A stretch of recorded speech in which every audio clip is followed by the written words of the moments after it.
Boa tarde.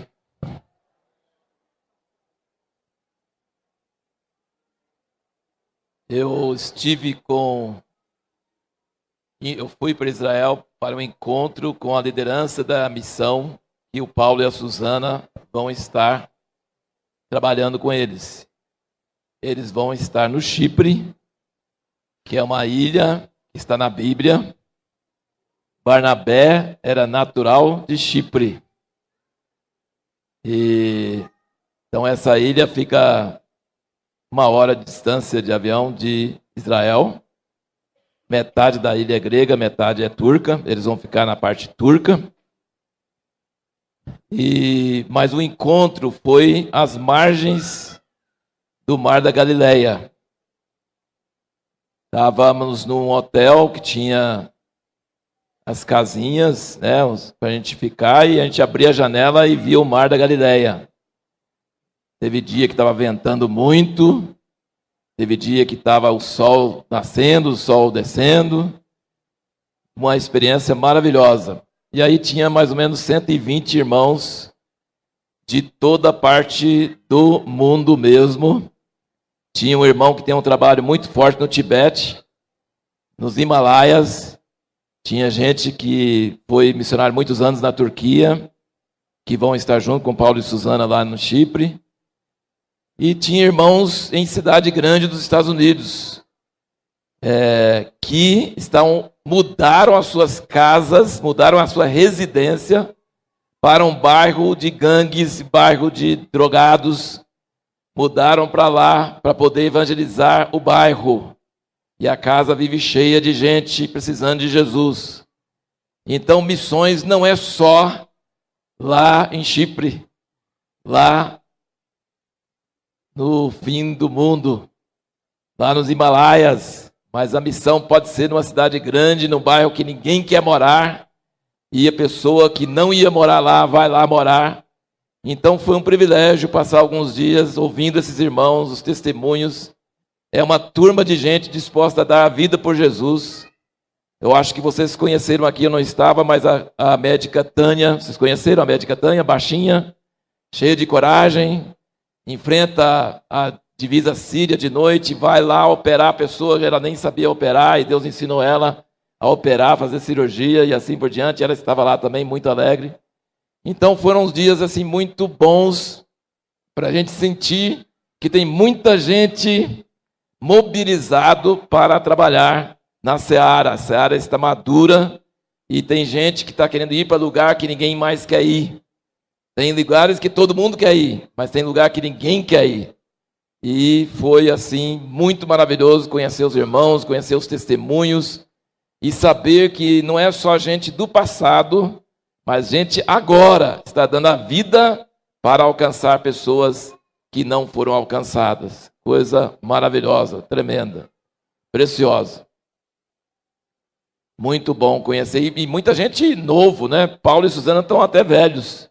O líder da missão tem 33 anos. O Paulo tem 38, imagina. Então, Paulo é mais velho que o líder da missão. Mas eu tive também o privilégio, lá estava junto o tenente-coronel aposentado, trabalhava no serviço secreto de Israel, fala árabe que nem um árabe, moreno que nem um árabe, infiltrado no meio dos árabes, o cara já arriscou a vida. E ele está tão impressionado com o amor de Deus dos cristãos, que ele começou um projeto para abençoar o pessoal da Síria ali, os que estavam sem hospital e sem médico e machucados e tal. Ele que teve a ideia, ele conversou com várias pessoas evangélicas e elas só tinham papo, não tinha nada de prática. E israelita, e principalmente do exército de Israel, não tem paciência com ninguém que só tem papo. Eles não querem conversa, eles querem ação. E aí ele ligou para o Dalton, que morava no Iraque, e o Dalton topou. E aí eu fiquei hospedado ali na divisa com a Síria. Nós vimos toda a divisa, todas as cidades onde eles entravam. E esse Dalton, que é o irmão que é líder da missão, e esse Marco, que é o tenente-coronel agora aposentado, ele estava na reunião. Eu acho que ele abertamente não confessa Jesus, mas o cara realmente é convertido a Jesus mesmo. E ele, já pensou, um tenente-coronel do Serviço Secreto de Israel, deve ter feito horrores. Ele pregou, sabe qual é o assunto que ele pregou? Na verdade, a pregação dele foi bem curta e bem objetiva, mas tinha que anotar tudo, porque era só coisa forte. Sabe qual o assunto dele que pregou? Nem tem condição de imaginar. Ele pregou sobre o amor.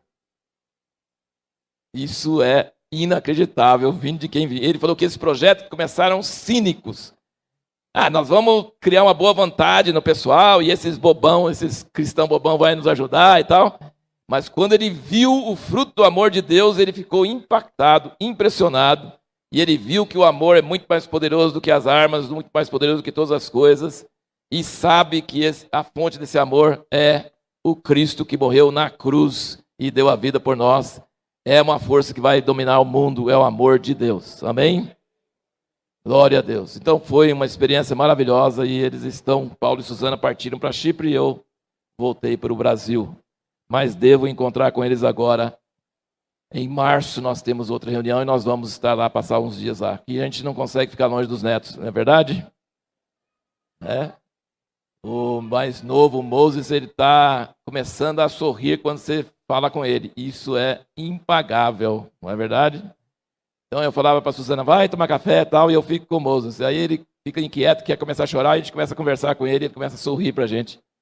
Isso não tem dinheiro que pague, né? E sem dizer que o Elijah é o mais logístico que existe na face da terra. Quando você está saindo da casa, mãe, você pegou a sacola? Mãe, você pegou isso com 3 anos de idade. Quando ele crescer, então, meu Deus do céu, vai gerenciar um exército, alguma coisa. Trouxe isso, trouxe aquilo, é impressionante, né? Mas foi, sim, muito precioso, valeu muito a pena. Então eu fiquei incumbido de falar com os irmãos, com a igreja. Cada palavra dessa conferência é importante, você não pode perder nenhuma. Muito importante, a igreja está mudando de fase. Essa igreja está mudando de fase esse ano. Passamos 2 anos trabalhando muito intensamente, internamente, entre nós, para desenvolver relacionamentos, para acertar coisas que tinham divergências. E agora a presença de Deus tem vindo sobre as reuniões e pessoas estão começando a vir para as reuniões, sentindo a vida.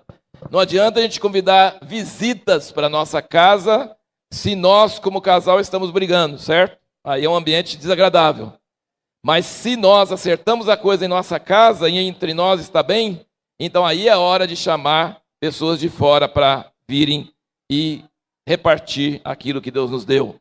Então nós cremos que esses 2 anos Deus tem trabalhado internamente em nosso meio e agora é hora da igreja olhar para fora. Agora é para nós estarmos olhando para fora, para mudar de nível, mudar de ênfase, mudar de... É importante continuar orando, é importante continuar lendo a Bíblia, é importante continuar cultivando os relacionamentos entre nós, não parar com isso, mas não ficar só nisso. Nós precisamos avançar e olhar para fora, manter a saúde nossa como igreja, mas agora olhar para fora para que Deus comece a trazer muitas pessoas necessitadas.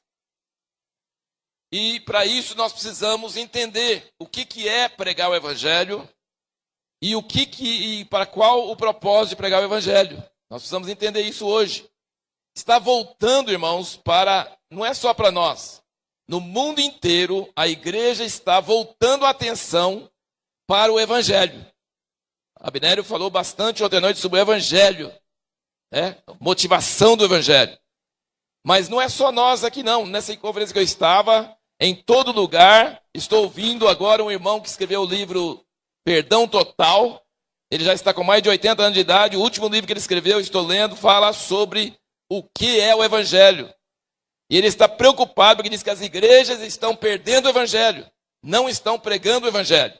Nem na igreja, imagina fora da igreja. As pessoas não evangelizadas, hoje tem pessoas dentro da igreja há 20 anos que não ouviu o evangelho. Então nós precisamos voltar nossos olhos para o que é o evangelho, para que pregar, para quem pregar, por que pregar. Nós cremos que Deus vai encher esse lugar aqui das reuniões, cremos que vai ter várias reuniões no mesmo lugar, cremos nisso, mas nós não vamos pregar o evangelho para isso. Nós vamos pregar o evangelho para que as pessoas sejam transportadas das trevas para a luz e para que Deus levante muitos lugares onde as pessoas estejam servindo a Deus. Então, como o Abner falou muito forte ontem, não estamos querendo aumentar nossa igreja. Não estamos querendo crescer e ser famoso. Não. Nós queremos que o reino de Deus cresça em Jundiaí e nessa região. Então, à medida que a gente começa a sair para os bairros, sair para as cidades vizinhas, nós precisamos saber que mensagem nós vamos levar e nós precisamos saber como agir em relação às pessoas que, porventura, talvez já tenham o evangelho, mas são de outras igrejas e pensam de forma diferente do que nós. Então, é sobre isso que nós precisamos entender. Porque, às vezes, nós podemos chegar com boa vontade para pregar o evangelho, começar um núcleo ali, uma congregação, uma coisa que é certo, que é ótimo, mas podemos causar mais divisão, mais contenda, mais mau testemunho do que bem. Então nós precisamos saber muito bem como fazer isso, certo? Nós precisamos entender isso. Nós precisamos ter uma atitude correta do coração para não sujar mais o testemunho de Jesus, como tem sido no passado. Então, em primeiro lugar, eu vou dar 6 pontos aqui, não vai ser 7, tá? Só 6 mesmo. E tem que dar esses 6 pontos em 35 minutos. Vamos ver se eu consigo falar rápido. Vocês conseguem ouvir rápido? Vocês têm 2 orelhas, eu só tenho uma boca, vocês estão com a vantagem. Você faz um ouvir uma metade da frase, o outro ouvir a outra metade e vai em frente, é muito bom. Primeiro lugar, Jesus não morreu para formar um povo dividido. Ele vai ter um só corpo e uma só noiva. Amém? Tem muitos versículos, mas depois a gente... Efésios 4, de 4 a 6, ele fala: há um só Senhor, uma só fé, um só batismo, uma só esperança, um só Deus, um só Espírito. É um só, um só, um só, um só, um só, um só. É um só. Um só é bíblico. Muitos não é bíblico. Então, ele só tem uma noiva. Ele só tem um corpo. João 10, 16, quando ele fala sobre o bom pastor, ele fala assim: eu tenho ovelhas de outro aprisco. Eu vou lá pegar essas outras ovelhas e vai ter um pastor e um rebanho. E João 11, de 47 a 52, o sumo sacerdote Caifás falou que era necessário que um homem morresse pelo povo. E João, que está escrevendo esse evangelho, disse: e não morreu só pela nação de Israel, mas morreu para reunir em um só corpo os filhos de Deus que andam dispersos. E João 17, vamos ler João 17, versículo 20 e 21.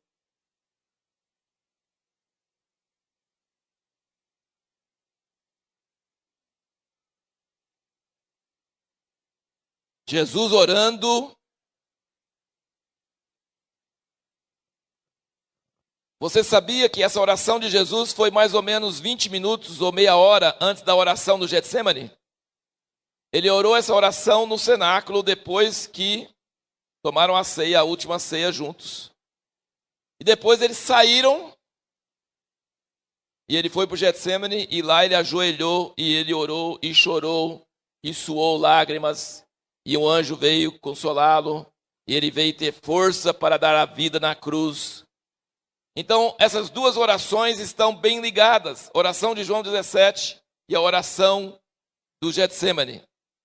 E aqui ele diz, só no versículo 20 e 21 de João 17, ele diz: rogo não somente por estes, que eram os 11, porque Judas já tinha traído, então ele não orou por ele, mas ele orou pelos 11.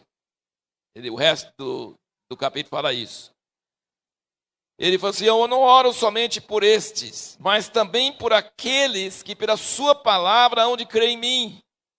Quem aqui creu em Jesus por causa do que os apóstolos escreveram? Quem aqui creu em Jesus? Levanta a mão. Não, vocês não escutaram, estão dormindo? O que é? Pode parar de banar um pouquinho? Aliás, eu estou vendo que a tabela bíblica está sendo muito útil aqui. Mas vamos entrar na história, não vamos só ler a Bíblia com cara de santo, não. Vamos entender o que ele está falando. Eu não oro só por estes, que é os 11, mas oro também por aqueles que pela sua palavra hão de crer em mim. Quem faz parte desse grupo aí? Fica com a mão levantada, sem medo. Fala assim: eu sou uma pessoa que Jesus orou por mim. Eu sou uma pessoa que Jesus orou por mim. Ele orou pelos 11, mas ele orou por nós, que pela sua palavra vão crer nele. Então nós estamos incluídos na oração de Jesus. Alguém fala que Jesus nos viu e nos amou quando morreu na cruz. Ele morreu por todos os milhões de pessoas que serão salvas. Será uma multidão incontável. Ele orou por nós. Mas o que ele pediu para nós? Para nós termos uma vida feliz? Para ter muito dinheiro? Para tudo dar certo? Para nós termos um casamento feliz e nunca brigarmos? Ele orou para isso? Não. Ele orou para uma coisa muito maior e muito melhor. Ele disse, versículo 21, para que todos sejam um, assim como tu, ó Pai, és em mim, e eu em ti, que também eles sejam um em nós, para que o mundo creia que tu me enviaste. Irmãos, Jesus não orou para ter milhares de igrejas brigando umas com as outras, apontando o dedo e falando: você não crê igual eu, você está errado e eu estou certo. Ele não orou para nós ficarmos apontando o dedo e acusando e falando: você não presta, eu que presto. Não, ele orou para nós sermos um.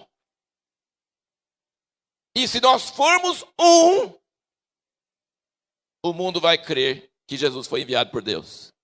Por que o mundo vai crer por causa disso? Porque é impossível nós sermos um se não for Jesus. Impossível. O mundo faz, milagre, outros também fazem milagre. Tem um artigo que fala que oração cura, né? Fizeram um estudo que é muito famoso, que você pode orar para qualquer Deus, você pode orar para Buda, para, sei lá, qualquer Deus que você quiser, que a pessoa é curada, mesmo sem ela saber nada. Fizeram um estudo, assim, é provado. Pode orar para Deus, pode orar para Alá, pode orar para Buda, pode orar para que vai ter resultado. Assim, milagres Jesus faz, maiores que os outros, a gente crê, mas os outros também fazem milagres. Agora, ser um, como ele e o Pai é um, só Jesus. Ninguém mais. Ninguém mais. Dentro de casa a gente não consegue ser um. Imagina fora. Mas Deus vai ter um povo na face da terra que ama igual Jesus amou. E o mundo vai olhar e vai pôr a mão na boca e falar: não é possível. Isso não é possível. Isso só pode ser Jesus. Amém? Esse coronel do exército de Israel, ele ficou de boca aberta. Como que essas pessoas podem dar a vida assim? Eles não vão ganhar dinheiro, eles não vão ganhar fama, eles não vão ganhar nada. Como que eles podem amar a pessoa que nunca viu? Pessoa só quer o mal deles. Como? E ele viu que o poder do amor de Jesus é o maior milagre na história da humanidade. Esse milagre precisa começar a acontecer na igreja. Não adianta nada a gente chegar num bairro da cidade e começar a pregar o evangelho e falar: nós somos melhor que o da Assembleia, nós somos melhor do que a congregação, nós somos melhor que a presbiteriana. Não, nós só vamos aumentar o problema. O mundo vai olhar e falar assim: mas que coisa, esse pessoal nunca concorda em nada, briga um com os outros, não quer nada disso não. Mas quando nós temos o amor de Deus, quando essa oração de Jesus for respondida, aí o mundo vai começar a olhar, porque aí, assim, aí tem coisa, aí tem coisa. Aí não é natural, aí é sobrenatural. Esse é Jesus, o homem Deus que morreu na cruz. Ele mandou o seu Espírito e a mesma coisa que tinha nele tem nesse povo. Esse povo tem alguma coisa, eu quero essa coisa que esse povo tem. Amém? Glória a Deus, aleluia.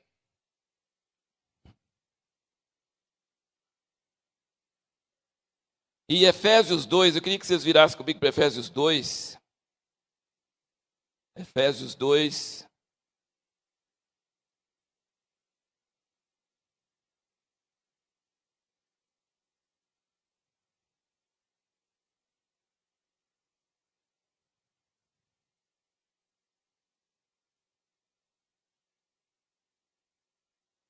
Eu queria que vocês entendessem que no tempo de Jesus não tinha essa multidão de igreja igual nós temos hoje, não.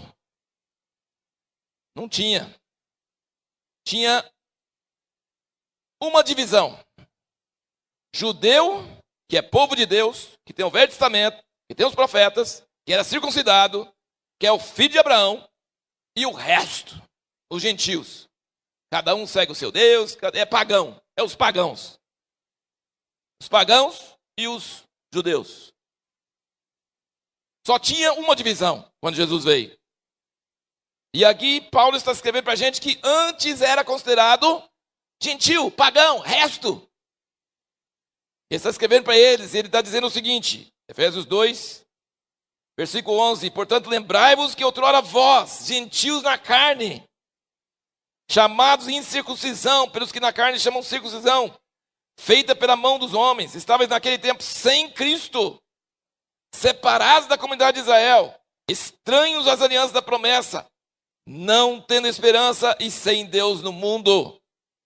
Mas agora, em Cristo Jesus, vós que antes estavais longe, já pelo sangue de Cristo chegaste perto, porque Ele é a nossa paz, o qual de ambos os povos fez um.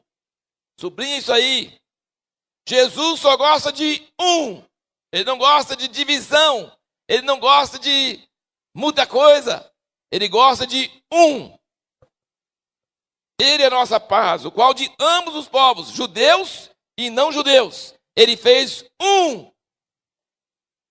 E derrubando a parede de separação que estava no meio, dividindo eles.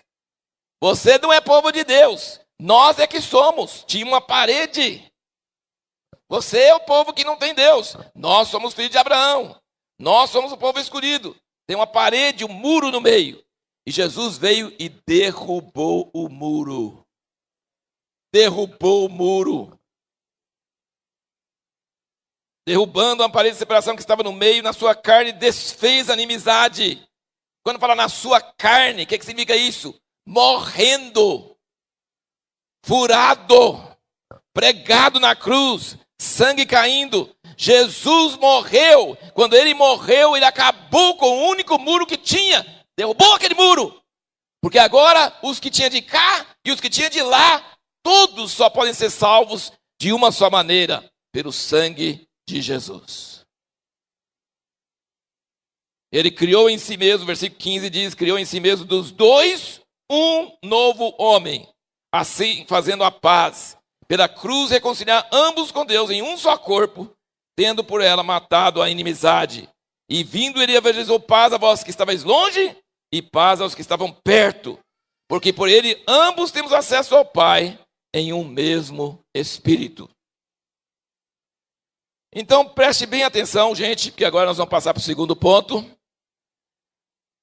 O primeiro ponto é que essa multidão de igrejas brigando umas com as outras é o que Deus abomina. Ele morreu para não ter isso. E a gente tem a Bíblia, e lê a Bíblia, e vai para a igreja, e critica o irmão, e fala mal do irmão, e divide com o irmão. Isso é hipocrisia. O Deus do amor não mandou a gente combater os outros. Se nós temos uma família com 10 filhos, um é direitinho, um é tortinho para o outro lado. Um pensa assim, o outro pensa diferente, o outro pensa assim. Nem por pensar diferente, deixa de ser filho, deixa de ser irmão. Uma família não depende de pensar igual, não depende de comportar igual. Uma família é família de sangue. Uma família é porque é gerado. Eu posso não gostar, eu posso achar feio, eu posso achar, sei lá, o que for. Mas é meu irmão, não tem jeito. eu não escolhi, ele nasceu. Por isso que ele é meu irmão. Então, nós arrumamos uma confusão, porque nós achamos que o que a gente pensa e o que a gente faz, e se o outro pensa e o outro faz diferente, que aí já não é meu irmão mais. Ele tem que pensar igual eu, e ele tem que fazer igual eu. Mas Deus não pensa assim. Então nós precisamos ter uma mudança de mente. Jesus morreu para tirar uma parede. Só existia uma. Hoje nós fizemos milhares de paredes. Zé Carlos Baião sempre fala que tem 50 mil. Meu Deus do céu. Quem tirou o tempo para contar? Eu já ia parar depois dos 1000. 50 mil denominações, igrejas diferentes, brigando umas com as outras. Nós fizemos muro dentro da igreja. Tinha um muro, Jesus morreu para tirar. A gente fez 50 mil. E qual dessas que ele vai casar? Qual dessas é o corpo dele? Qual dessas que é o certo? Os irmãos estão entendendo o que eu estou falando, irmãos? Não é uma confusão lascada? Não é uma coisa absurda? Que ele falou que todos vão saber que vocês são os meus discípulos pelo amor que vocês têm uns pelos outros. E o mundo olha para nós e fala assim, pelo amor que vocês têm uns pelos outros? Pela raiva que vocês têm uns dos outros. Não. Ele é adventista, ele guarda o sábado. Está errado, não pode guardar o sábado, tem que guardar o domingo. O outro fala assim, não, esse foi batizado quando era criança, tem que ser batizado quando é adulto. Assim, brigando por coisa, e o mundo olha assim, mas... Então, porque ele pensa diferente, não pode amar? Porque ele pensa diferente, ele não é salvo? Porque ele pensa diferente, ele não é da mesma família? Que negócio é esse? O mundo fala assim, ama uns aos outros? Ama nada. Odeia uns aos outros. Irmãos, nossa geração tem que mudar essa história. Vocês acreditam nisso?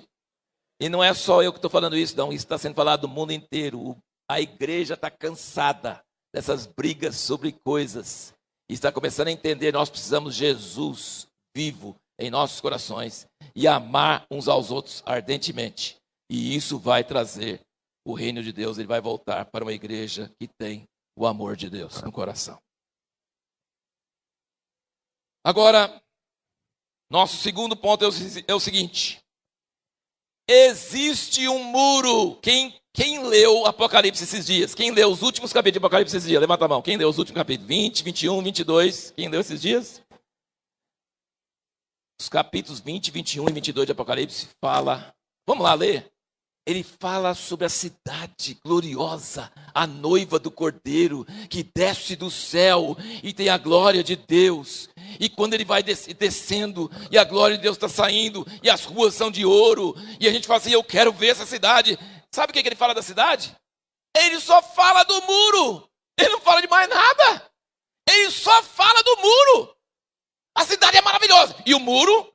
A cidade é maravilhosa. E o muro? E o muro tinha 12 portas. E o muro tem 12 fundamentos. E tinha anjo nas portas. Ele só fala do muro. Eu fui olhando, só fala do muro. Não fala mais nada. Os muros.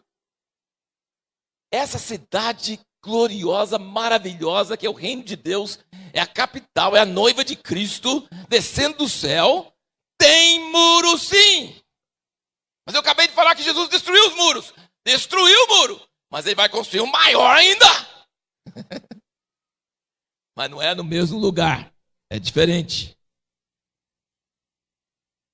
Por que essa cidade santa tem muro?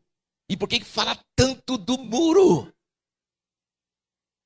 Sabe qual foi o terrível azar da humanidade? É que no Éden não tinha muro. E a serpente está lá. Agora tem a árvore da vida, tem o Éden, tem tudo de novo, mas tem muro. Então vamos ver sobre o muro. Olha, abre comigo em Apocalipse 21. Olha o negócio do muro aqui.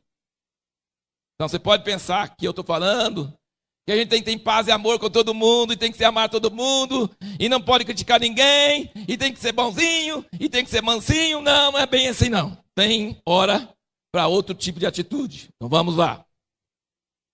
Apocalipse 21, ele fala no versículo 9. Veio um dos 7 anos que tinha 7 taças, cheio das 7 últimas pragas, E falou comigo dizendo, vem mostrar-te a noiva, a esposa do Cordeiro. Levou-me em espírito a um grande e alto monte, e mostrou-me a santa cidade de Jerusalém, que descia do céu da parte de Deus, tendo a glória de Deus. O seu brilho era semelhante a uma pedra preciosíssima, como se fosse jaspe cristalino. E tinha um grande e alto muro com 12 portas, e nas portas 12 anjos, e nomes escritos sobre elas, que são os nomes das 12 tribos dos filhos de Israel. Ao oriente havia 3 portas, ao norte 3 portas, ao sul 3 portas e ao ocidente 3 portas. E o muro da cidade tinha 12 fundamentos, e neles estavam os nomes dos 12 apóstolos do Cordeiro. Versículo 17. E também mediu o seu muro. Versículo 18. O muro era construído de jaspe. 19. Os fundamentos do muro da cidade estavam adornados de toda espécie de pedras preciosas. As 12 portas eram 12 pérolas, cada uma das portas era uma só pérola. Para que o muro, gente? Presta bem atenção, porque você não vai sair daqui falando que não pode ter muro. Tem que ter muro sim. Mas não é o muro que Jesus destruiu. E não é esses 50 mil muros que a gente fez. É um outro muro que tem que ter. E a gente precisa entender isso. Para que serve o muro? E depois para que as portas fiquem abertas o tempo todo. Para que tem muro se as portas ficam abertas? Mas tem um anjo na porta, sabia? Ele fica lá olhando, você vai entrar? Não precisa fechar a porta não, porque o anjo está lá. Você não. Você não entra não. Você é de fora. Só entra certo tipo de gente.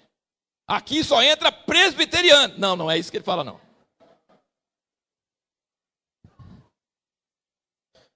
Eu quero que vocês entendam, gente, que esse muro que tem na santa cidade, na Nova Jerusalém, que é eterno, que vai ser para sempre, já deve existir na igreja hoje. Chama-se santidade. Chama-se pureza. Chama-se daqui você chega, daqui para frente você não vai. Porque eu pertenço ao meu amado e ele é meu e você não entra. Para cá de dentro é só para ele, não é para você. Eu posso ser amoroso, posso ser bondoso, mas até aqui, daqui para cá é dele, não entra. Está entendendo? E vamos ver então quem fica de fora aqui. No capítulo 21 ele fala, versículo 24. As nações andarão à sua luz e os reis da terra trarão para ela a sua glória. As suas portas não se fecharão de dia e noite ali não haverá. E a ela trarão a glória e a honra das nações. Não entrará nela coisa alguma impura, nem o que pratica abominação ou mentira, somente os que estão escritos no livro da vida do Cordeiro. Capítulo 22, versículo 14. Bem-aventurados aqueles que lavam as suas vestes no sangue do Cordeiro, para que tenham direito à árvore da vida e possam entrar na cidade pelas portas. Ficarão de fora. Olha a lista de quem fica de fora. Olha a lista de quem fica de fora. Ficarão de fora os cães, os feiticeiros, os adultos, os homicídios, os idosos e todo o que ama e pratica mentira. Irmãos, quem fica de fora não é quem pensa diferente que a gente. Não é quem tem uma doutrina diferente que a gente. Não é quem pratica a igreja diferente que a gente. É quem está em abominação, em pecado, em coisas imundas. Essa pessoa não entra no reino de Deus. É somente o que está escrito, o nome no livro da vida. Então o muro tem sim, Senhor, mas é o muro entre quem é de Deus e quem não é. Esse muro tem. Esse muro tem. Enquanto é vivo, pode arrepender, ouvir o evangelho, crer e entrar, ser transportado das trevas para a luz. Mas quando morre, acabou. Não passa mais. Enquanto você está vivo, tem chance de seu nome ser escrito no livro da vida. Mas se você morrer e não tiver escrito, você não entra. Esse muro tem anjo vigiando. Esse muro é alto. Esse muro divide. E nunca mais vai entrar coisa imunda na cidade de Deus. Amém, irmãos? Deu para entender então a questão do muro?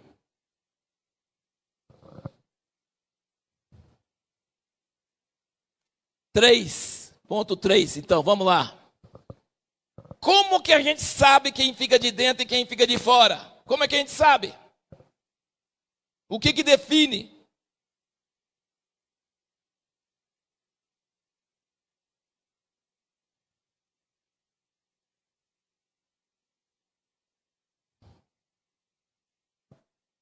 Se a pessoa crê no Evangelho. Se a pessoa crê no Evangelho. Quem crê no Evangelho é salvo. Quem não crê não é salvo. A Bíblia é muito clara sobre isso. Nenhum de nós merece entrar. Todos nós somos perdidos. Quem entra, entra pelo sangue de Jesus que ele derramou na cruz, pela graça de Deus, e ele é perdoado, e ele é escrito o seu nome no livro da vida. Mas presta bem atenção, tem muita gente nas igrejas hoje que não converteu, porque talvez não ouviu o Evangelho. O Evangelho não é complicado. O Evangelho é simples. O Evangelho é o seguinte: Deus criou o homem pecou, todos pecaram, estão destituídos da glória de Deus. Deus mandou o Filho dele, encarnou através de uma virgem. Deus do céu, Criador do céu e da terra, desceu para a terra, entrou no ventre de uma mulher, não é filho de homem, é filho da mulher. Vocês leram Gênesis esses dias, né? Ele não é filho do homem, ele não é filho de Adão, ele é filho da mulher. Ele é filho da mulher. Porque o homem corrompeu. Se fosse filho do homem, não poderia salvar a humanidade. Ele é filho da mulher. Ele veio, Deus encarnou numa mulher, nasceu, cresceu, viveu, morreu em nosso lugar, ficou sepultado 3 dias, ressuscitou, apareceu, subiu e vai voltar para julgar toda a terra, e até que ele volte, tem que anunciar a palavra, para que todos que puderem ouvirem e crerem, sejam salvos, e quem não crer, estará debaixo do juízo de Deus. Amém? Não é só isso? É só isso. Não precisa mais do que isso. Agora, como que a gente sabe se a pessoa crê no Evangelho? Quando a pessoa crê no Evangelho, os pecados dela são perdoados. Ela não tem mais culpa. Ela não tem mais condenação. Ela sabe que ela não merece. Ela sabe que Deus deu boas novas, boa notícia. Você ganhou na loteria, mas eu não joguei. Ganhou assim mesmo. Ai meu Deus, eu ganhei? Eu sou salvo? Mas isso que eu fiz, e aquilo que eu fiz, e esse problema, e essa coisa, não tem nada não. Deus, o Rei do Universo, te salvou e mandou eu avisar você que você pode ser salvo de graça, pela graça. Você é um sem vergonha, você não merece nada, você é um traste, mas Deus te ama e Ele mandou seu filho por você. E eu sou um traste pior que você, tem que pegar isso também, tá? Você nunca fala que a pessoa é um traste, você fala, eu sou um traste pior que você. E se Deus me salvou, para salvar você é fichinha, tranquilo, tranquilo. Agora, tem muita gente que fala isso que eu acabei de falar, como bordão, como fórmula, mas não teve arrependimento, não tem fé, não recebeu o Espírito Santo, não tem a confirmação de Deus, a semente não foi gerada. E tem muita gente que não entende todos esses detalhes, mas creu em Jesus, e Jesus começou a viver na vida dele, e ele vai começar a sentir uma mudança no seu coração. Irmãos, deixa eu falar um negócio para vocês. Deus não tem senha para entrar no reino de Deus. Você chega na porta, São Pedro está lá. Isso é tudo mentira, conversa, porque não é São Pedro que vai estar lá, tá? Mas tudo bem. São Pedro fala assim, olha para sua cara e fala assim, cadê a senha? Cadê a senha? Aí você cita o credo dos apóstolos para ele. Credo dos apóstolos. Eu creio em Deus Pai Todo-Poderoso e tal, você vai. Aí, olha, falou a senha, certo? Pode entrar. Não tem senha. Tem gente que fala essa senha, tudinho que eu falei para vocês, e não mudou nada de vida. É tudo na cabeça, não mudou o coração. Não recebeu Jesus, não entregou sua vida, não se acha pecador, não teve uma conversão. Uma conversão, gente, é o carro não pode ir na mesma direção. Tá escrito na pista, não tá? Conversão à direita, não é verdade? Conversão à direita. E quando tem conversão à direita, o que você faz? Você vai lá e você vai dar o retorno e volta. Conversão que não converte, não é conversão. Conversão que continua, eu converti, vai no mesmo rumo. Tem dó, né? Então, gente, tinha uma mocinha que pegou o fogo do Espírito Santo no coração dela, e ela chegava para as pessoas, ela não sabia nada da Bíblia, nada de nada, mas ela tinha Jesus no coração dela. Ela tinha se transformado, estava apaixonada por ele. Não era coisa da cabeça, era coisa do coração. E ela chegava na pessoa e falava assim, você tem it? E it em inglês não é nem ele nem ela, é coisa. Você tem a coisa? Eu olhava para a pessoa, você tem a coisa? Não, você não tem não. Você tem a coisa? Ah, você tem. Ela sabia, olhando para a pessoa, se ela tinha Jesus, se não tinha Jesus. E não perguntava que igreja que era. Não perguntava que credo que tinha. Perguntava se tinha Jesus. E ela via pelos olhos se tinha Jesus. Nós precisamos entender que quem salva não é doutrina, não é conversa, não é senha, não é fórmula. É Jesus. É Jesus. E quando Jesus entra na vida de uma pessoa, ela muda. Ela muda. Ela converte. Não é de um dia para outro que ela vai parar de fazer todas as coisas erradas. Não é de um dia para outro que ela vai parar de crer em coisa errada que ela foi ensinada desde criança.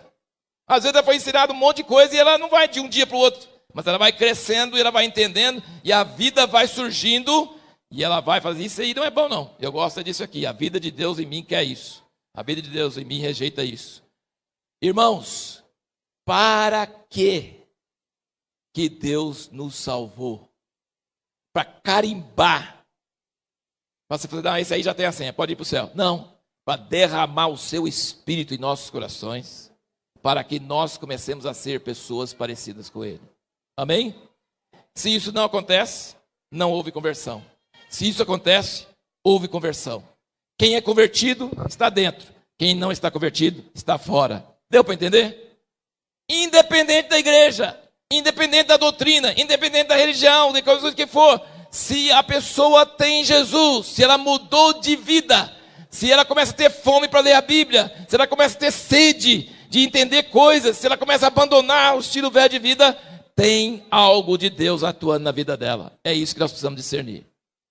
E é claro que está ligado com a palavra. Ele fala, se não pregar a palavra, como crerão? Precisa ouvir a palavra. Precisa crer na palavra. Mas às vezes a pessoa não entende tudo que tem na palavra. E mesmo assim, ela tem uma vida que o outro que entende muita coisa, não tem. E é isso que a gente precisa entender. Se a semente de Deus entrou na pessoa e se ela foi gerada. Eu não interesso qual a igreja da pessoa. Eu interesso se ela teve conversão. Se ela converteu. Se ela teve novo nascimento. Se a semente de Deus está nela. Isso eu interesso. Se eu vejo que alguma coisa começou a acontecer na vida dela e ela estava indo nessa direção, e está indo nessa, se ela tem fome e sede de Deus, isso não é dela, isso é de Deus. Amém? Agora, o ponto número 4. Quando nós pregamos o evangelho para alguém, nós não estamos querendo trazer ela para a nossa igreja. Nós estamos querendo ver ela transformada, tirada das trevas para a luz. Amém? Se ela vier para cá, glória a Deus. Mas se ela for para outro lugar, onde ela vai ser alimentada, glória a Deus também. O problema não é fazer parte da nossa igreja, ela é fazer parte do reino de Deus. Então, quando nós abordamos a pessoa, nós não podemos falar assim, a minha igreja está certa, vem para a minha igreja. Não. Você vai falar assim, você conhece Jesus? Você recebeu a salvação que é pela graça? Você sabe que o Espírito Santo pode vir sobre você e fazer você viver uma vida totalmente nova e ser transformado? Você sabe disso? Isso é mais importante do que qual igreja que ela vai no domingo, qual reunião que ela vai. é mais importante ela ter uma experiência pessoal com Deus. Isso precisa ser a nossa ênfase. E agora nós só temos os 5, 6.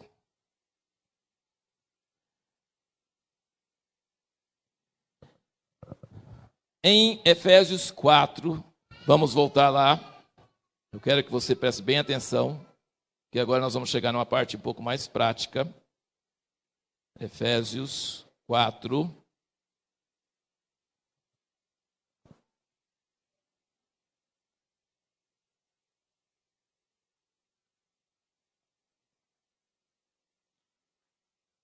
Versículo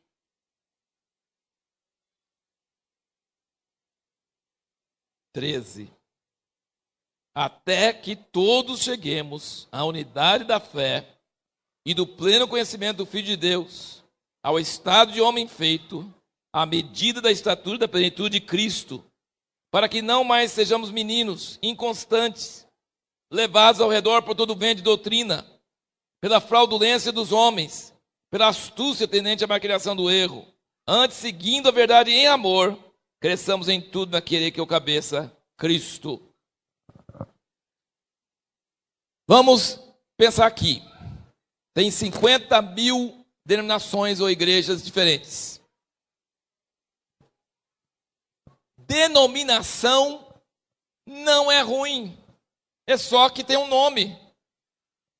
Lá em Rubiataba nós tínhamos uma igreja e a gente não tinha nome. A gente falou assim, não, nome é Babilônia, nós somos melhores. Nós não tem nome não. Aí sabe o apelido que eles puseram para nós? Uma cidade pequenininha? A Igreja dos Americanos. A gente não pôs nome, eles puseram. Ah, qual igreja que você é? Sou da Igreja dos Americanos. Meu Deus do céu.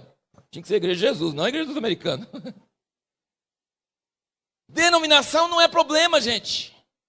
Denominação é uma coisa que a gente utiliza para saber onde reúne, onde está, que tipo de prática que tem, que tipo de doutrina que tem. É isso aí. É. Agora, sabe de uma coisa que é do inferno? Sabe uma coisa que é do inferno? Denominacionalismo. É um palavrão, e é um palavrão de verdade. Denominacionalismo, que é o espírito de assim, eu sou certo e você está errado. Isso é do inferno. Eu tenho a doutrina certa, você tem a doutrina errada. Isso é do inferno. Meu está certo, o seu está errado. Eu não posso dar a mão para você, não posso dar paz do Senhor para você, porque você não é meu irmão. Você crê diferente. Para você ser certo, para você ser salvo, você tem que vir para a minha igreja. Esse espírito é do inferno, é de Satanás. Nós temos que ser contra isso. Esse negócio de falar assim, eu estou certo, você está errado, isso é um absurdo.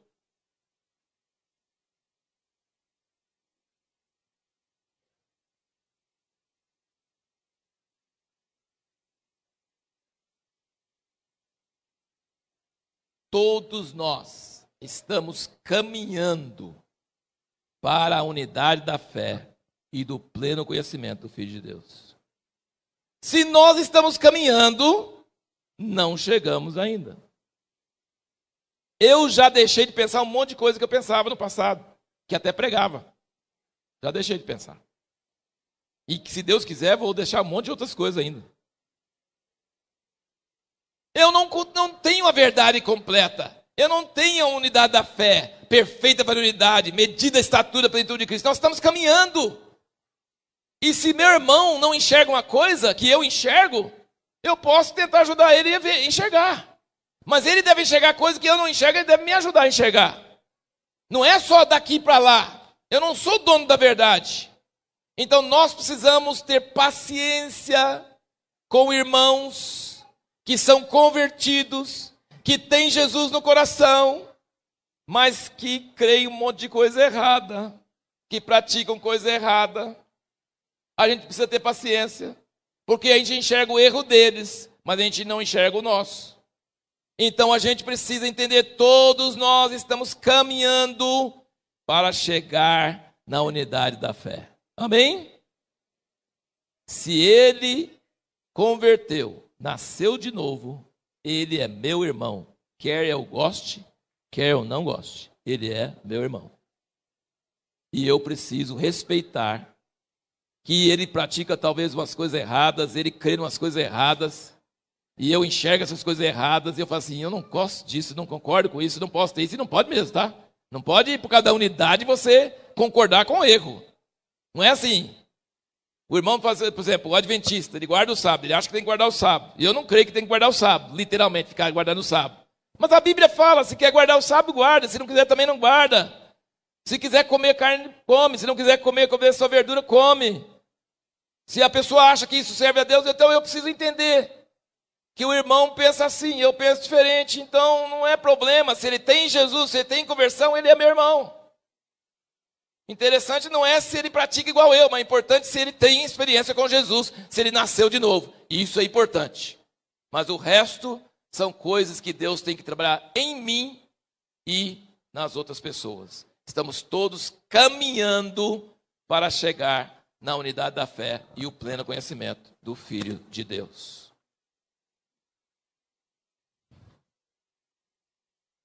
Porém, ainda dentro desse quinto ponto,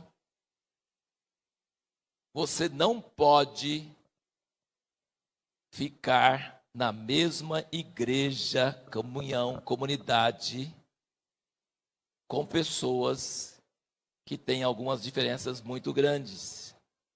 Não dá certo. Por exemplo, vamos supor, tem gente que crê que pode batizar criança.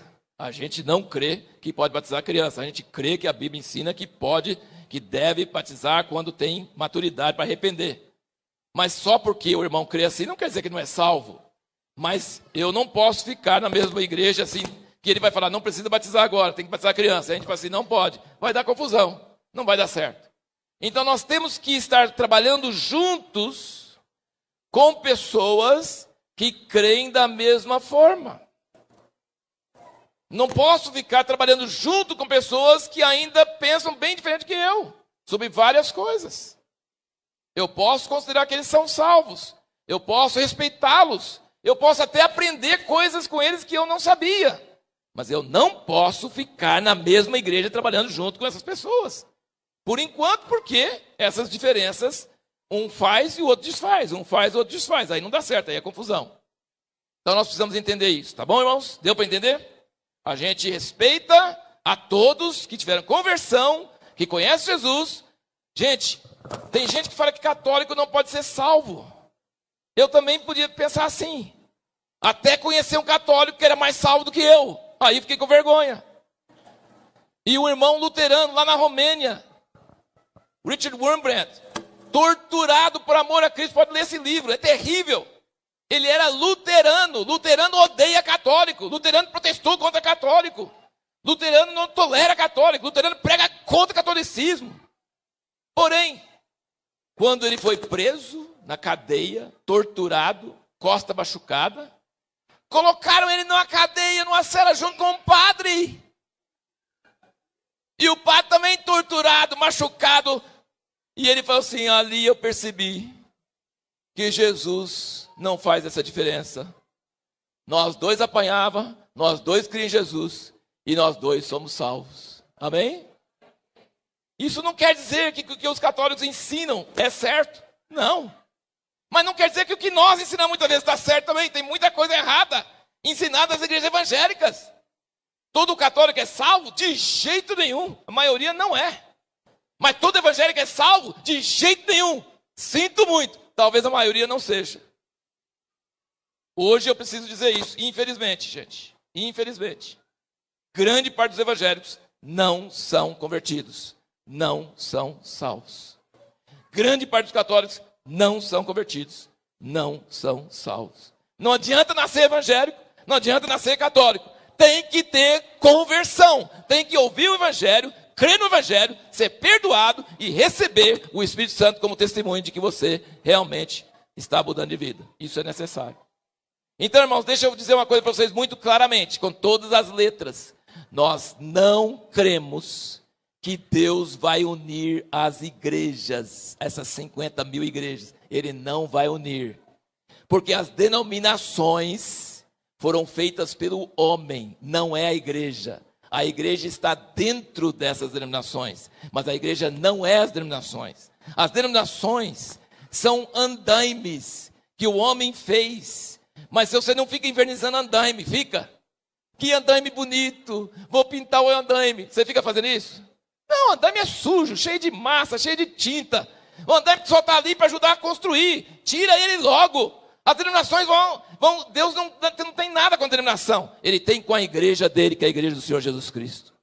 Que é o povo dele. Então Deus não vai unir as igrejas. As igrejas oficiais, humanas, vão se unir, vão formar a igreja falsa, vão ter um evangelho aguado, sem vida, sem poder, vai ter uma unidade falsa, unindo com o governo, unindo com o sistema. Nós teremos que estar fora disso. Mas o povo de Deus, não só nas celas, mas antes de ser perseguido, nós vamos amar uns aos outros, e nós vamos respeitar uns aos outros, e nós vamos ter o amor de Deus em nossos corações. Amém?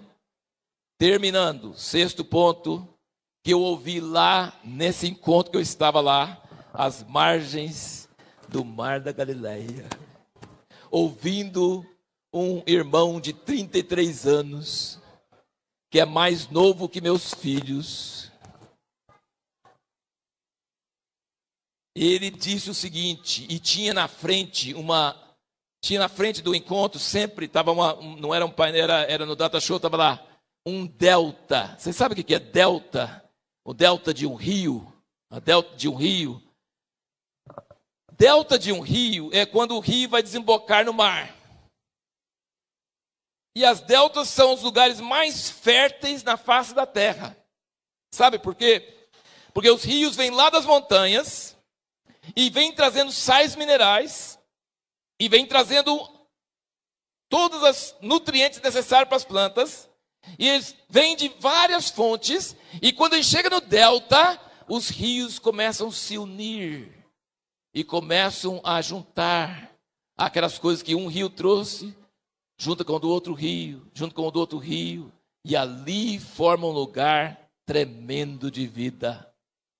Agora o irmão disse o seguinte: rio raso não traz vida, porque ele fica espalhado, raso, ele não corre, ele não traz nutrientes, ele fica lá assim, eu amo todo mundo é de Deus, ele fica aquela coisa, e não faz nada, não faz nada. Rio que traz coisa, que corre, é rio fundo e estreito. E a água corre assim, rápido. E ele traz, ele vai minando a terra, ele vai furando, ele vai trazendo coisas. Então, irmãos, nós não podemos ser assim muito, como é que pode dizer, ecumênicos. Nós temos que ser intencionais. Nós temos que pegar a água da vida que está dentro de nós e nós temos que dar, e nós temos que trabalhar, e nós temos que ter propósito, e nós temos que crer no que nós cremos, e nós temos que ensinar o que nós cremos, e nós temos que mudar o que nós cremos quando Deus nos convence. Mas nós temos que trazer essa água, e esses minerais, e essas coisas, e temos que ser fortes e intencionais. Mas quando chegar lá no delta, ali vai começar a unir com os outros rios, e aí vai ter uma riqueza que vai ser disponível para todo o corpo de Cristo. Amém? Para quem quiser entrar em mais detalhes, nós temos esse livreto, Em Busca da Verdadeira Unidade da Igreja. O Abnério tem aí, depois da reunião você pode adquirir, acho que é R$10, né? Gente, tem muita coisa mais do que eu falei aqui, que pode servir para nos ajudar a navegar no meio desse terreno novo. Irmãos, tinha uma época que só tinha igreja católica e teve a protestante que foi contra a igreja católica. Hoje, com a batismo do Espírito Santo, tem 50 mil. Está uma confusão tremenda. Mas Deus está fazendo uma nova reforma na face da terra. E muita gente está saindo da sua mentalidade denominacional para enxergar a noiva de Cristo na face da terra. E isso vai ser maravilhoso. Só temos que tomar cuidado para não fazer parte da unidade falsa. Amém? Temos que estar com o muro no lugar certo. Eu esqueci de dizer uma coisa. Deixa eu só dizer mais uma coisa. João é chamado o apóstolo do amor. O apóstolo João é chamado o apóstolo do amor, que ele deitou no peito de Jesus. Ele só fala de amor. Mas quem leu o 2º e 3º João esses dias? Vocês leram o 2º e 3º João? Ele falou, fulano de tal está ensinando coisa errada, não nos recebe, nem cumprimenta esse cara. Vocês viram isso? Ele falou assim, nem fala bom dia para ele. Meu Deus do céu, o apóstolo do amor fala para não falar bom dia? Sabe por quê? Porque esse falso obreiro estava ensinando as pessoas a negar a fé. Não podemos ter amor meloso com esse tipo de gente. Entendeu? Quando alguém está ensinando você, pode pecar, a graça cobre. Tem muita gente ensinando isso nas igrejas hoje. Tem muita gente ensinando, não precisa preocupar, pode pecar à vontade, Jesus já perdoou, é graça total. É graça total para ser salvo. Quando você recebe a graça total, o Espírito Santo entra e a gente odeia o pecado e caminha para a santidade. Isso é a Bíblia. Agora, quando a pessoa vem no meio do povo de Deus e começa a ensinar isso, João, o apóstolo do amor, fala, nem cumprimente, não receba em sua casa. Então o amor de Deus é um amor maravilhoso, tremendo, mas é contra pessoas que vão destruir a vida do evangelho na vida das pessoas. Amém, irmãos? Então a gente precisa entender isso. É amor, mas o amor pode ser severo às vezes para poder guardar essa verdade nos corações. Deus abençoe os irmãos. Amém?